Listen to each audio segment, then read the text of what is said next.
அமைதியும் கிறிஸ்துவின் அருளும் தூயாவின் நட்புறவும் உங்கள் அனைவரோடும் இருப்பதாக. ஆதியில் இருந்தது போல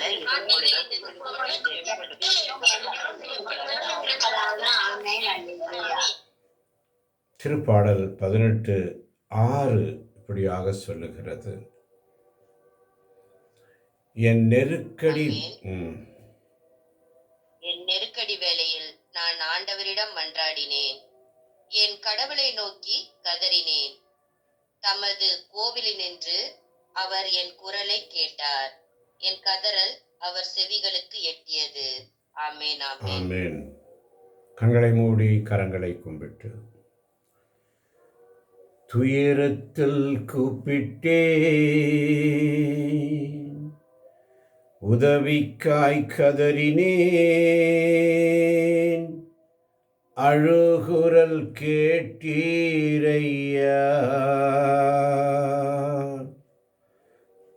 துயரத்தில் கூப்பிட்டேன், உதவிக்காய் கதறினேன், அழுகுரல் கேட்டீரையா. குனிந்து தூக்கினீர், பெரியவனாக்கினீர்,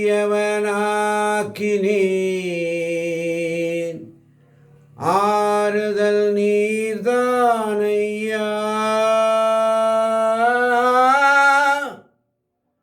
குனிந்து தூக்கினீரே, பெரியவனாக்கினீரே,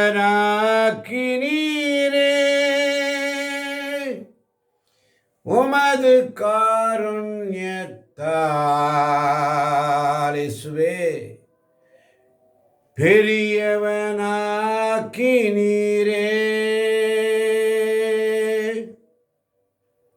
என் நெருக்கடி வேளையில் நான் ஆண்டவரிடம் மன்றாடினேன், என் கடவுளை நோக்கி கதறினேன். தமது கோவிலில் இருந்து அவர் என் குரலை கேட்டார். என் கதறல் அவர் செவிகளுக்கு எட்டியது. சங்கீதம் 18:2 அழகாக சொல்லுகிறது, ஆண்டவர் என் கற்பாரை,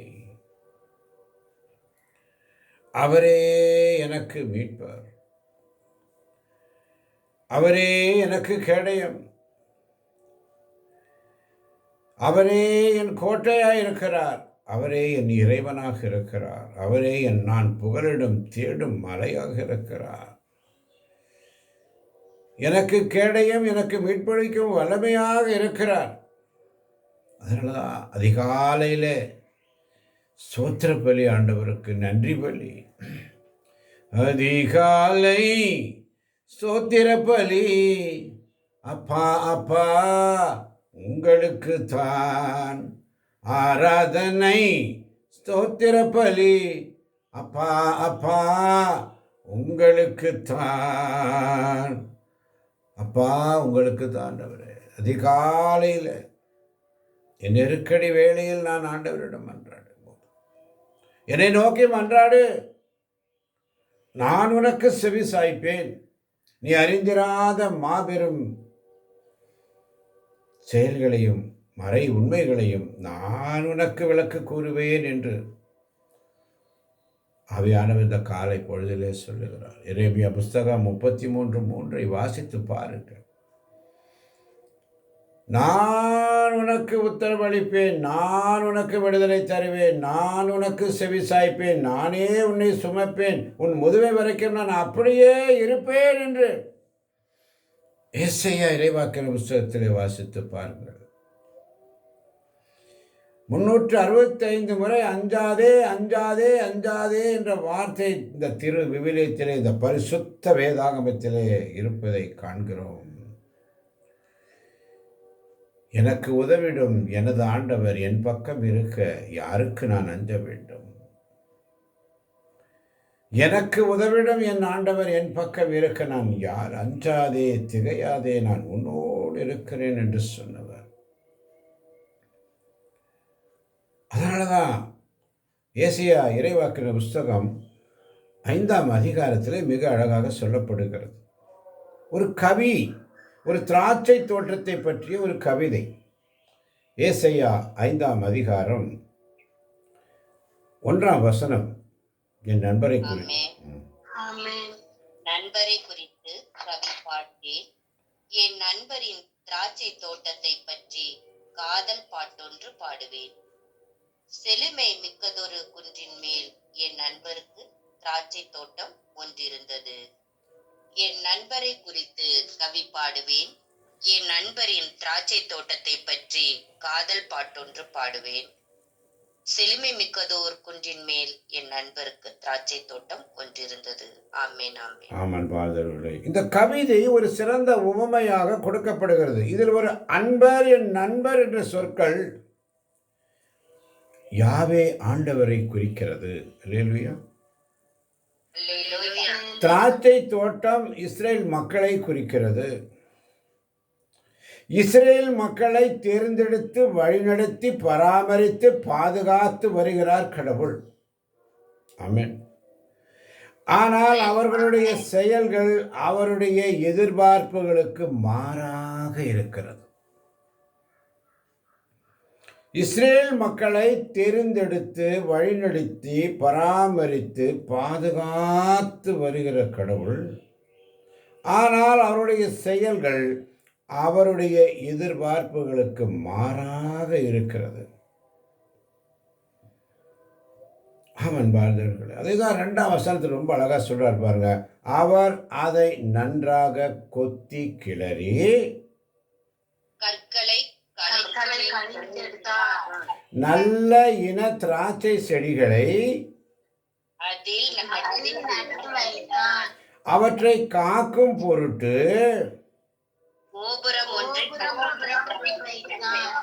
திராட்சை பழம் பிழிய ஆலை ஒன்றை, நல்ல திராட்சை குலைகள் கிட்டுமென மாறாக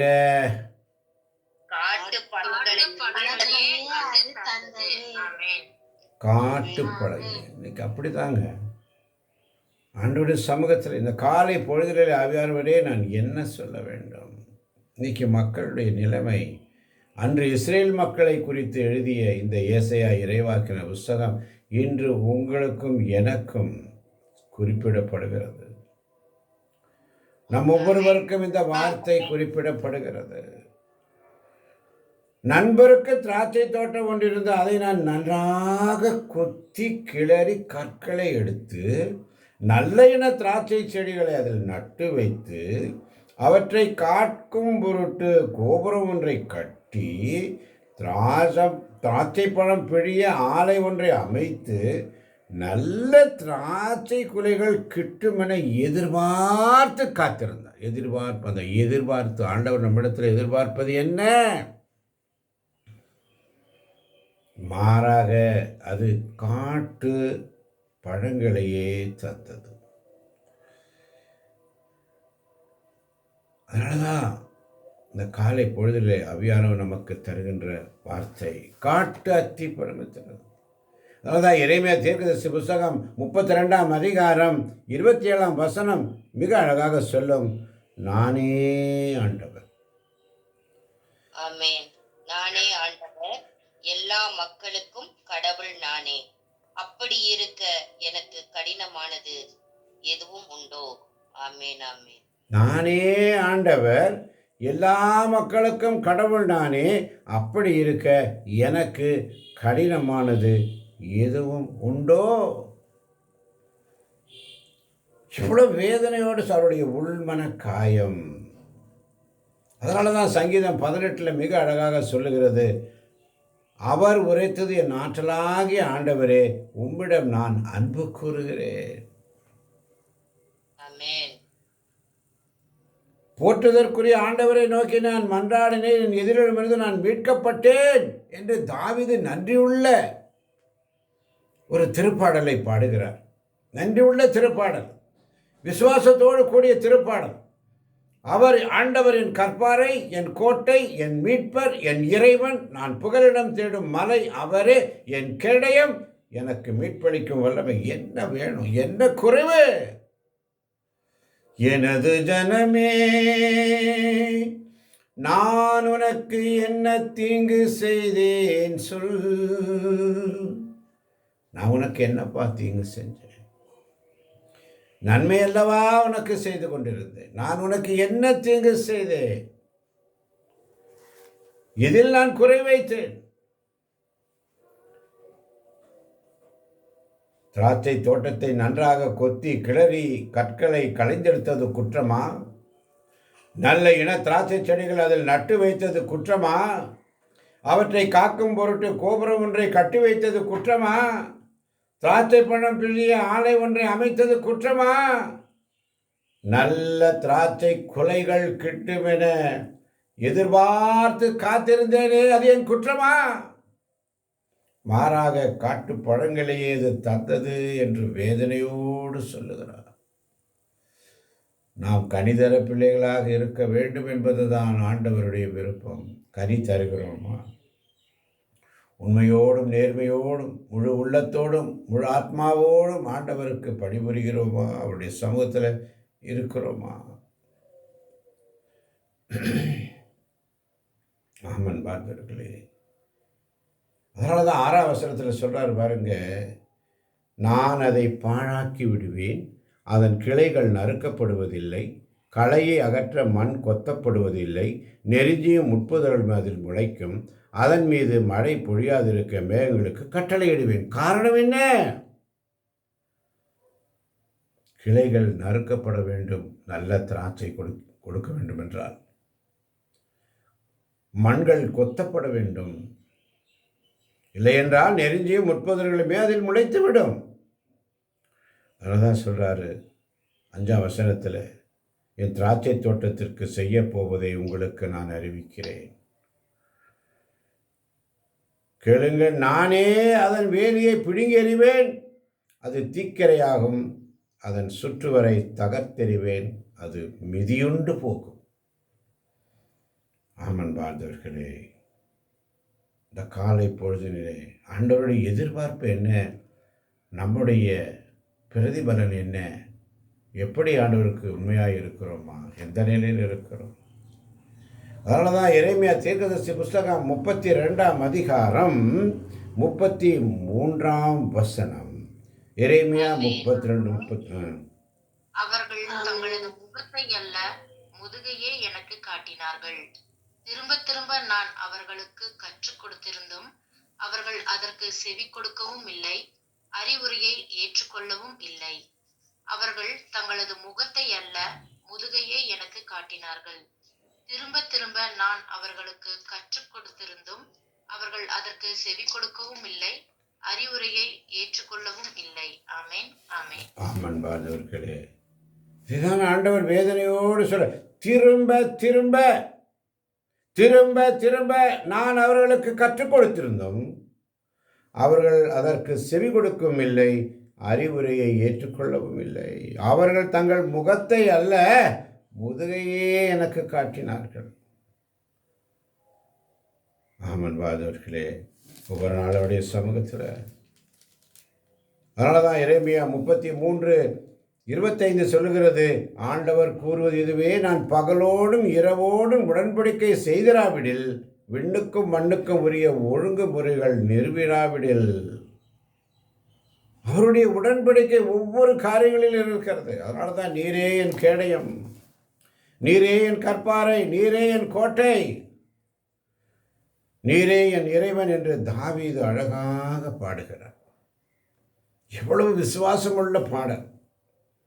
ஆமன் பாதர்களே, ஒவ்வொரு நாளும் அவருடைய சமூகத்தில் காத்திருக்கின்ற அருமை தேவச்சனமே, இந்த நாளிலும் கூட ஆண்டவருடைய வாக்குறுதிக்காக காத்திருக்கின்ற தேவச்சனமே, அவருடைய வாக்குறுதி என்ன?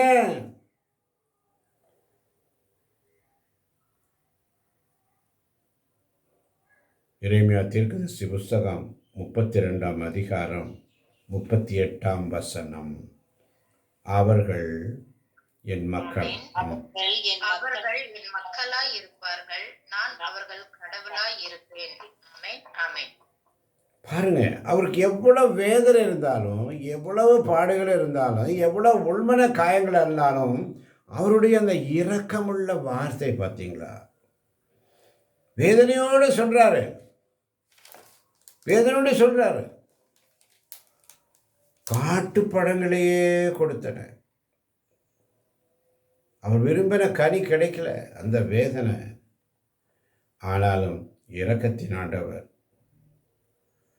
37ஆம் வசனம், எரேமியா 32:37, இதோ என் சினத்திலும் சீற்றத்திலும் வெஞ்சினத்திலும் நான் அவர்களை துரத்தி அடித்துள்ள எல்லா நாடுகளினின்றும் அவர்களை கூட்டி சேர்ப்பேன்.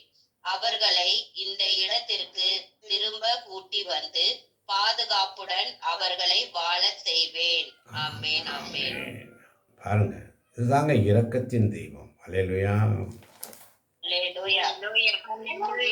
தாவீதுடைய அந்த நன்றியோடு கூடிய விசுவாசத்துள்ள ஜெபம், ஆண்டவரின் கற்பாரை, என் கோட்டை, என் மீட்பர், என் இறைவன், நான் புகலிடம் தேடும் மலை அவரே, என் கேடயம், எனக்கு மீட்பளிக்கும் வல்லமை, என் அரண்.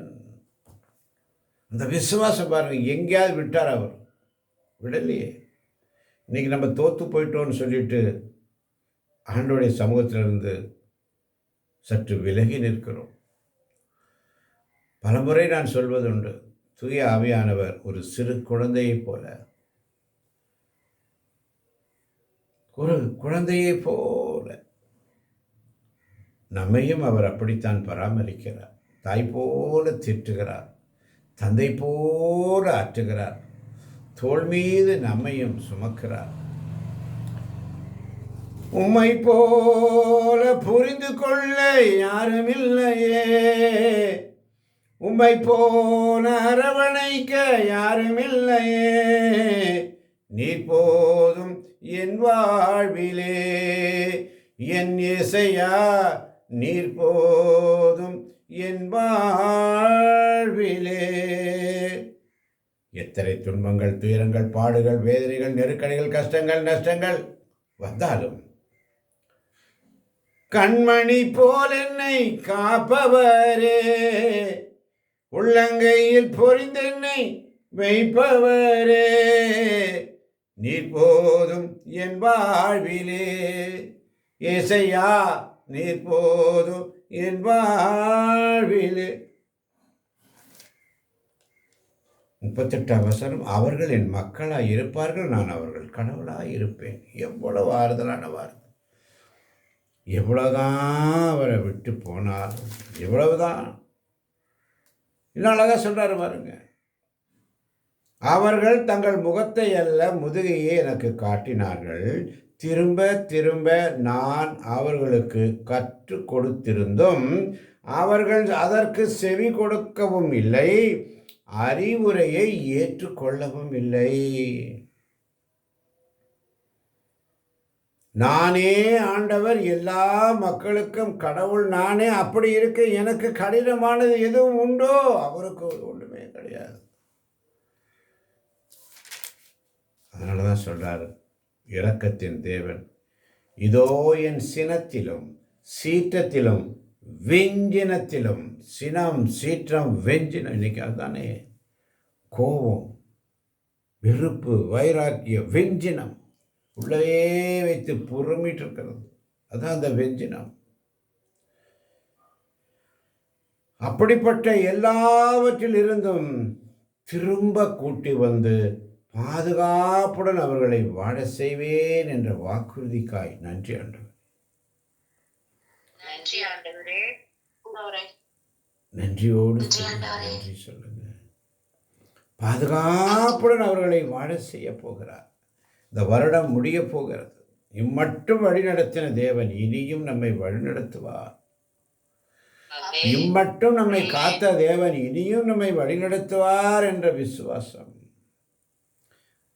அவர்களின் மக்களாய் இருப்பார்கள், நான் அவர்கள் கடவுளாய் இருப்பேன் என்ற வாக்குத்தத்தத்திற்காக உமக்கு நன்றி ஆண்டவரே.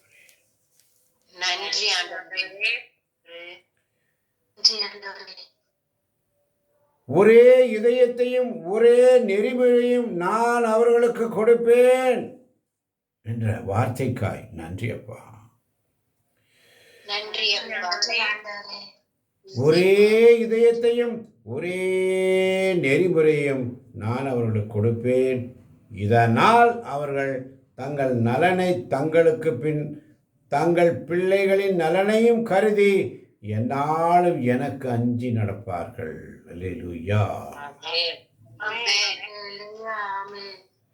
ஒரே இதயத்தையும் ஒரே நெறிமுறையையும் கொடுப்பார். இதனால் தங்கள் நலனையும் தங்களுக்கு பின் தங்கள் பிள்ளைகளின் நலனையும் கருதி எந்நாளும் ஆண்டவருக்கு நன்றி நடப்பார்கள் என்ற வாக்குறுதிக்காய் உமக்கு நன்றி ஆண்டவரே. 40ஆம் வசனத்தில் இன்னும் அழகா சொல்றாரு, நான் அவர்களோடு என்றும் நிலைத்திருக்கும் உடன்படிக்கை ஒன்றை செய்து கொள்வேன் என்ற வாக்குத்தத்தத்திற்காய் உமக்கு நன்றி ஆண்டவரே. நான் அவர்களோடு என்றும் நிலைத்திருக்கும் உடன்படிக்கை, என்றும் நிலைத்திருக்கும். அவரே என் கற்பாரை, என் கோட்டை, என் மீட்பர், என் இறைவன், நான் புகலிடம் தேடும் மலை. அவரே என் கேடயம், எனக்கு மீட்பளிக்கும் வல்லமை, என் அரண் என்று தாவீது சொன்ன வாக்கு தத்தங்களை இங்கே ஆண்டவர் செயலாற்றுகிறார். அல்லேலூயா. நான் அவர்களோடு என்றும் நிலைத்திருக்கும்படி செய்ய போகின்ற அந்த உடன்படிக்கை அன்றும் இன்றும் என்றும் அது தானம், தகுதியில்லாத தானம். என் அருள் உனக்கு போதும், உன் வலுவின்மையில் என் வல்லமை வெளிப்படும். பலவீன நேரம் என் கிருபை உனக்கு போதும், உன் பலவீனத்தில் என் பலன் தருவேன் என்றீ. நிழல் போல என் வாழ்வில் வருபவரே, விலகாமல் துணை நின்று காப்பவரே, நீர் போதும் என் வாழ்விலே.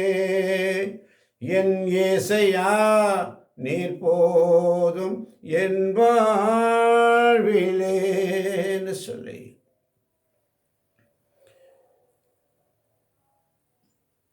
நான் அவர்களோடு என்றும் நிலைத்திருக்கும் உடன்படிக்கை ஒன்றை செய்து கொள்வேன். எனவே அவர்களுக்கு நன்மை செய்ய நான் தவறமாட்டேன். தவறமாட்டார் அவர். பாருங்க, நன்மை செய்ய தவறாத கடவுள். என்னை பற்றிய அச்சத்தை அவர்களது இதயத்தில் பதிய வைப்பேன். ஆண்டவரை பற்றிய அச்சத்தை நம்முடைய இதயத்தில் பதிய வைப்பேன் என்ற ஒரு எச்சரிக்கை தருகிறார். அல்லேலூயா. இதனால் அவர்கள் என்னை விட்டு விலகி செல்ல மாட்டார்கள்.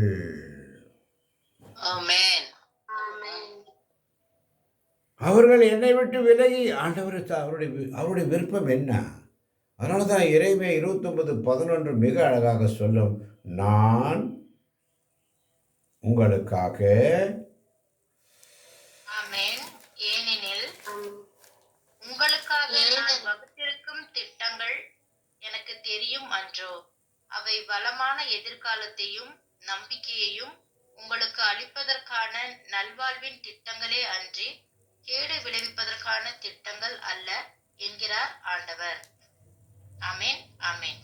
உங்களுக்காக நான் வகுத்திருக்கும் திட்டங்கள் அவருக்கு தான் தெரியும். அவருடைய பிளான்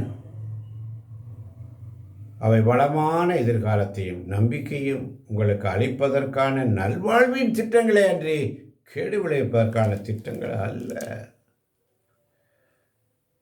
ஆமன் பாதவர்களே, அதனால தான் 41ஆம் வசனம் சொல்றாரு பாருங்க, அவர்களுக்கு நன்மை புரிவதில் நான் மகிழ்ச்சி அடைவேன். என் முழு இதயத்தோடு என் முழு உள்ளத்தோடும் அவர்களை இந்நாட்டில் உறுதியாக நிலைநாட்டுவேன். பாருங்க, அவர் முழு இதயத்தோடு முழு உள்ளத்தோடு செய்கிறார். அல்லேலூயா. நம்ம முழு இதயத்தோடு முழு உள்ளத்தோடு அன்பு செய்கிறேன்னு சொல்கிறோம், நம்ம செய்கிறதில்ல. ஆனால் ஆண்டவருடைய வாக்குறுதி எப்படி இருக்கு பாருங்க. நன்மை புரிவதில் அவர் மகிழ்ச்சி அடைகிறார். அவருடைய முழு இதயத்தோடும் முழு உள்ளத்தோடும் உறுதியாக நம்மை ஒவ்வொரு நாளும் நிலைநாட்டி கொண்டிருக்கிறார். அல்லேலூயா.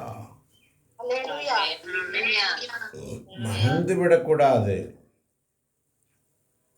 அதனால தான் சொல்றாரு 40ஆம் வசனம், நான் அவர்களோடு என்றும் நிலைத்திருக்கும் உடன்படிக்கை ஒன்றை செய்து கொள்வேன். எனவே அவர்களுக்கு நன்மை செய்ய நான் தவற மாட்டேன். என்னை பற்றிய அச்சத்தை அவர்களது இதயத்தில் பதிய வைப்பேன். இதனால் அவர்கள் என்னை விட்டு விலகி செல்ல மாட்டார்கள். அதுதாங்க ஆண்டவருடைய விருப்பமே அதுதான். விலகி செல்ல அவரை விட்டு நம்ப. ஆனால் அவர் வாக்குத்தத்தத்தை கொடுக்குறாரு, என் முழு இதயத்தோடும் முழு உள்ளத்தோடும் உங்களை நான் நிலைநாட்டுவேன் என்ற வாக்குத்தத்தத்தை அவர் கொடுக்கிறார். ஆனால் நம்ம முழு இதயத்தோடு முழு உள்ளத்தோடு அவருக்கு பணி செய்கிறோமா? அப்படியே சமூகத்தில் உண்மையாக இருக்கிறோமா என்ற சிந்தனையோடு ஒவ்வொரு நாள் அவருடைய சமூகத்தில் காத்திருக்க நன்மை தேவை. ஜனமே, இறைமையா 32:27 சொல்வது போல, நானே ஆண்டவர், எல்லா மக்களுக்கும் கடவுள் நானே. அப்படி இருக்க எனக்கு கடினமானது எதுவும் உண்டோ? விண்ணக இறைவனை நோக்கி கைகளை உயர்த்துங்கள். அவர் உங்களுக்கு நன்மை செய்ய ஒவ்வொரு நாளும் முழு இதயத்தோடும் முழு உள்ளத்தோடும் காத்திருக்கிறார். அதிகாலை நம்மை தேடி வருகிறார். ஆண்டவரை தேடுகிறவர்கள் யாராவது உண்டோ என்று சொல்லி ஒவ்வொரு நாளுடைய சமத்தில் காத்திருக்கின்ற அருமை தேவச்சனமே, நம்மை பாதுகாப்புடன் அழைத்து வருவார். இதான் இறைமையா 33:3 சொல்லுகிறாரு, என்னிடம் மன்றாடு, நான் உனக்கு செவி சாய்ப்பேன். நீ அறிந்திராத பெரும் செயல்களையும் மறைபொருள்களையும் உனக்கு நான் விலக்கி கூறுவேன். அவ்வளவுதான். அவர்கிட்ட கேளு, மனுஷன்ட்ட கேட்டு ஒரு பிரயோஜனம் இல்லை. கர்த்தாவே தேவனே, என்னில் நீ இறங்க வேண்டும். என் இயேசுவே, என் மீட்பரே, நீர் என்னை தாங்குமையா. கர்த்தாவே தேவனே, என்னில் நீ இறங்க வேண்டும். என்னில் நீ இறங்க வேண்டும். இறங்குங்கப்பா. இது வந்திருக்கின்ற ஒவ்வொரு பிள்ளைகளையும் உடைய கரங்களில் ஒப்புக் கொடுக்கிறேன். அவருடைய ஆசீர்வதிங்க, பெறப்படுத்துங்க. இந்த காலை பொழுதில் நீர் எங்களோடு பேசிய வார்த்தைகளுக்காய் நன்றி ஆண்டவரே.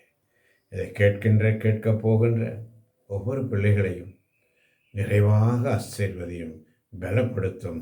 இயேசுவின் நாமத்தில் பிதாவே, ஆமேன், ஆமேன், ஆமேன்.